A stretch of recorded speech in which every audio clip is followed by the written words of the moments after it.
दोस्तों, वापस स्वागत है आपका मेरे YouTube चैनल पर। आज मैं फिर से एक बहुत ही इम्पोर्टेंट इन्वायरमेंटल टॉपिक लेकर आपके सामने हाजिर हुआ हूं, जो है इन्वायरमेंटल इम्पैक्ट असेसमेंट क्या है, भारत में इन्वायरमेंटल इम्पैक्ट असेसमेंट का क्या हिस्ट्री है और किसी भी डेवलपमेंट प्रोजेक्ट का इन्वायरमेंटल इम्पैक्ट असेसमेंट कैसे किया जाता है।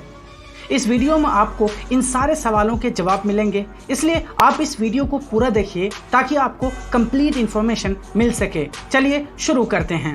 दुनिया का हर देश प्रोग्रेस करने के लिए अपने यहाँ बहुत सारे डेवलपमेंट प्रोजेक्ट स्टार्ट करते हैं। जैसे वो अपने यहाँ रोड कंस्ट्रक्शन करवाते हैं, डैम्स बनाते हैं, एयरपोर्ट्स का निर्माण करते हैं, अपने यहाँ इंडस्ट्रियलाइजेशन करते हैं ताकि उस देश की जनता के ज़रूरत के लिए वही सामान बनाया जाए और रोजगार भी जनरेट हो। और आज के समय में विकास का मायने ही यही है कि उस देश में कितने बड़े और ज़्यादा इंफ्रास्ट्रक्चर हैं, जैसे वहाँ की रोड कितनी लंबी है, वहाँ कितने एयरपोर्ट्स हैं, वहाँ कितने इंडस्ट्री हैं। इस वजह से दुनिया के काफ़ी सारे देश अपने यहाँ बड़े बड़े डेवलपमेंट प्रोजेक्ट स्टार्ट करते हैं ताकि वो अपने आप को विकसित देश की श्रेणी में खड़ी कर ले। लेकिन पिछले कुछ दशकों में डेवलपमेंट प्रोजेक्ट बिना एनवायरमेंटल क्राइसिस को ध्यान में रखते हुए इम्प्लीमेंट की गई है। इसके कारण नदी और झील प्रदूषित हो गई हैं और एयर पोल्यूशन तो खतरनाक लेवल तक पहुंच चुका है और इंडस्ट्रियल वेस्ट के कारण लैंड डिग्रेडेशन स्टार्ट हो गया है। भले ही इंडस्ट्रियलाइजेशन एंड इकोनॉमिक ग्रोथ ने जीवन के लिए सभी सुख सुविधाएं और आरामदायक की सभी वस्तुएं अवेलेबल करा दी है, लेकिन दूसरी तरफ जीवन के स्तर की गुणवत्ता में काफी गिरावट भी आ गई है। आज दुनिया के कई देश अपने यहाँ गगनचुंबी इमारत बनाने के चक्कर में वहाँ डिफोरेस्टेशन कर रहे हैं। ज्यादा से ज्यादा इलेक्ट्रिसिटी जनरेट करने के लिए वो बड़े बड़े डैम बना रहे हैं और ये सारे प्रोजेक्ट कहीं ना कहीं हमारे एनवायरनमेंट को निगेटिव इफेक्ट कर रहा है। दिल्ली जैसे शहरों में हम खुली हवा में सही से सांस नहीं ले सकते। दुनिया की बड़ी बड़ी नदियाँ डेड घोषित की जा चुकी है और वो पॉल्यूटेड हो गई है। देशों से उनका वेस्ट मैनेजमेंट नहीं हो रहा है, वेस्ट ऐसे ही पड़े रहते हैं और वो कई बीमारियों का जड़ है। ये दुर्भाग्यपूर्ण है कि इंडस्ट्रियल डेवलपमेंट का हमारे एनवायरनमेंट पर विपरीत प्रभाव पड़ा है। अधिकतर डेवलपमेंट रिलेटेड प्रोजेक्ट जैसे डैम, सड़क, हवाई अड्डा, इंडस्ट्री लगाना, रेल पटरी बिछाना और शहरों के विकास में नेचुरल रिसोर्सेज को रॉ मटेरियल के रूप में एक बड़े लेवल पर इस्तेमाल किया जाता है, जिससे बड़ी मात्रा में वेस्ट का निर्माण होता है और फिर उसी वेस्ट का सेटलमेंट इसी एनवायरनमेंट में किया जाता है, जिससे एयर, वाटर और लैंड का डिग्रेडेशन शुरू हो जाता है। वैश्विक पर्यावरण का संरक्षण करना इस प्लैनेट पर रहने वाले सभी प्राणियों की एक जिम्मेदारी है। हालांकि बहुत सी पर्यावरणीय संबंधी समस्याओं को दूर करने के लिए राष्ट्रीय और अंतर्राष्ट्रीय लेवल पर बहुत सारे प्रयास किए जा चुके हैं। विकास की प्रक्रियाओं के द्वारा जो पर्यावरण को भारी नुकसान हुआ है, इसकी वजह से लोग अब जागरूक होने लगे हैं और वो विकास योजनाओं के पर्यावरणीय प्रभावों पर भी ध्यान देने लगे हैं। इसके लिए ही एक ऐसा मैकेनिज्म बना जिसे हम इन्वायरमेंटल इम्पैक्ट असेसमेंट कहते हैं। इसमें कोई भी डेवलपमेंट प्रोजेक्ट बनता है तो पहले ये देख लिया जाता है कि उस प्रोजेक्ट का हमारे इन्वायरमेंट पे, जैसे हमारे एयर, लैंड, वाटर और सोशियो इकोनॉमिक लाइफ पर क्या इम्पैक्ट पड़ेगा उस डेवलपमेंट प्रोजेक्ट्स बनने से। इन्वायरमेंटल इम्पैक्ट असेसमेंट व्यवस्थित ढंग से उस प्रोजेक्ट के प्रॉफिट एंड लॉस दोनों प्रकार के प्रभावों का डीपली स्टडी करता है। यह प्रस्तावित परियोजना के संभावित पर्यावरणीय प्रभावों की पहचान करने में मदद करता है और अगर प्रोजेक्ट से कोई प्रतिकूल प्रभाव पड़ रहा है तो उसे दूर करने का सुझाव भी देता है तथा उन पर्यावरणीय प्रभावों का अनुमान भी लगाता है जो प्रोजेक्ट के बनने के बाद उत्पन्न होंगे। ये सारे डिसीजन गवर्नमेंट की बनाई हुई एक कमेटी लेती है जो ये चेक करती है कि कोई भी प्रोजेक्ट पर्यावरण पर क्या प्रभाव डालता है, उसके क्या प्रॉफिट हैं और उसके क्या लॉसेस हैं। एनवायरमेंटल इम्पैक्ट असेसमेंट का सिर्फ एक ही मकसद है कि हम सस्टेनेबल डेवलपमेंट को बढ़ावा देंगे। इस तरीके से डेवलपमेंट करेंगे कि हमारा पर्यावरण प्रोटेक्शन भी हो जाए और हम इकोनॉमिक ग्रोथ भी कर सकें। अब तक मैंने जो आपको जानकारी दी है, इससे आप समझ गए होंगे कि EIA यानी इन्वायरमेंटल इम्पैक्ट असेसमेंट एक ऐसा साधन है जो कि प्रस्तावित विकास परियोजना या कार्यक्रमों को पर्यावरणीय प्रभाव का मूल्यांकन करता है। उन्हीं प्रोजेक्ट को इम्प्लीमेंट करने की अनुमति दी जाती है जो कम से कम पर्यावरण को निगेटिव इफेक्ट करता है।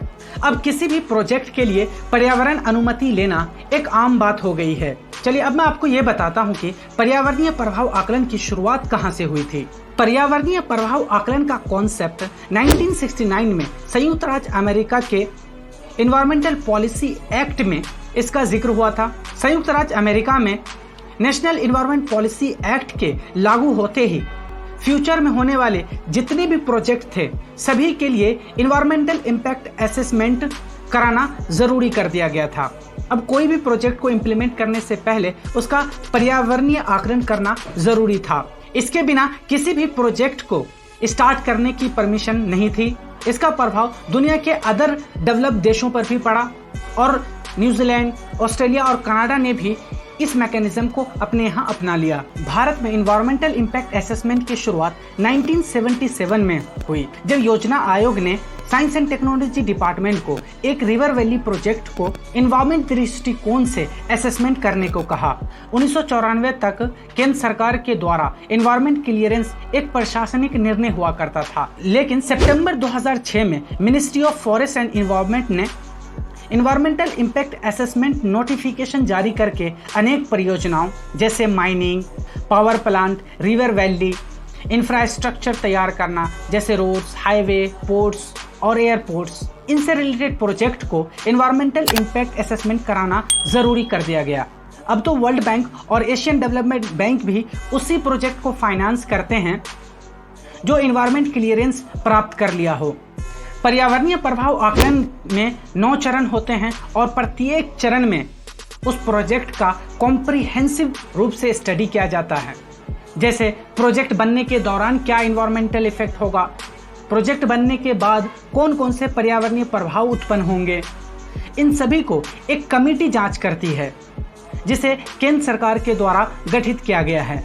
चलिए अब मैं आपको component of environmental impact assessment बताता हूँ, यानी किन आधारों पर इन्वायरमेंट क्लियरेंस दी जाती है।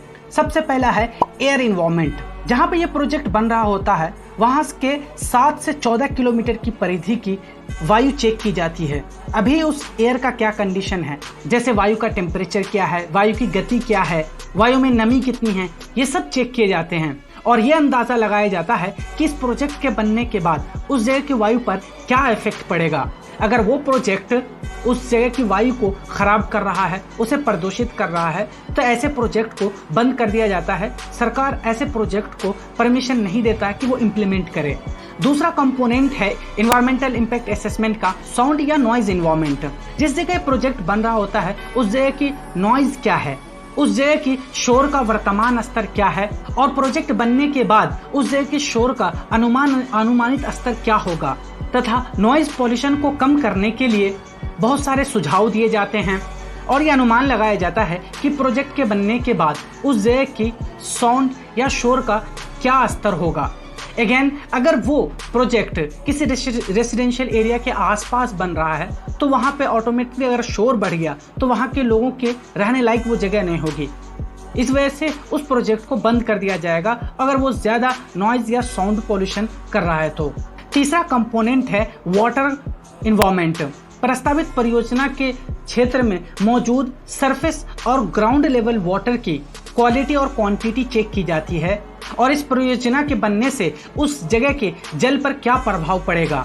इन्वायरमेंटल इम्पैक्ट असेसमेंट कमेटी बहुत सारे सिफारिश भी करती है प्रोजेक्ट मैनेजर को कि वो ऐसे स्टेप्स उठाए जिससे वाटर पॉल्यूट भी ना हो और प्रोजेक्ट भी तैयार हो जाए, क्योंकि हमारे लिए विकास भी ज़रूरी है और हमें अपने इन्वायरमेंट को बचाना भी ज़रूरी है। चौथा कंपोनेंट है बायोलॉजिकल इन्वायरमेंट। इसमें प्रस्तावित परियोजना के प्रभाव क्षेत्र में रहने वाले प्लांट और एनिमल का सर्वेक्षण किया जाता है और उस परियोजना के कारण होने वाले गैसीय उत्सर्जन एवं अपशिष्ट जल के निकलने के कारण उन पर पड़ने वाले प्रभाव का आकलन भी किया जाता है। अगर किसी प्रोजेक्ट से उस जगह में रहने वाली एनिमल्स या बर्ड्स को किसी भी प्रकार की क्षति पहुंच रही है तो ऐसे प्रोजेक्ट को बिल्कुल रोक दिया जाएगा, या फिर वो कमेटी कुछ सुझाव देंगे जिससे वो प्रोजेक्ट मैनेजर उसमें कुछ मॉडिफिकेशन करके फिर वो प्रोजेक्ट इम्प्लीमेंट करेंगे। इसके अलावा और भी बहुत सारे कंपोनेंट हैं जैसे land environment, socio economic and health environment, जिसमें उस जगह के या उस एरिया में रहने वाले लोगों के हेल्थ पर क्या इफेक्ट पड़ेगा ये भी असेसमेंट किया जाता है। नेक्स्ट कंपोनेंट है रिस्क असेसमेंट। उस प्रोजेक्ट के बनाने के दौरान या बनने के बाद क्या कोई दुर्घटना होने की भी संभावना है, इन सारे बातों को भी ध्यान में रखा जाता है। हे दोस्तों, मुझे उम्मीद है कि अब तक जो भी मैंने आपको जानकारी दी है आप समझ गए होंगे। और अगर फिर भी इस टॉपिक से रिलेटेड आपको कोई भी सवाल है तो आप कमेंट बॉक्स में ज़रूर पूछिए। अगर आपको ये वीडियो अच्छी लगी है या ऐसे ही वीडियोस आप देखना चाहते हैं फ्यूचर में जो इन्वायरमेंट इशू से रिलेटेड हो, तो प्लीज़ मेरे इस चैनल को लाइक, शेयर एंड सब्सक्राइब ज़रूर कीजिएगा।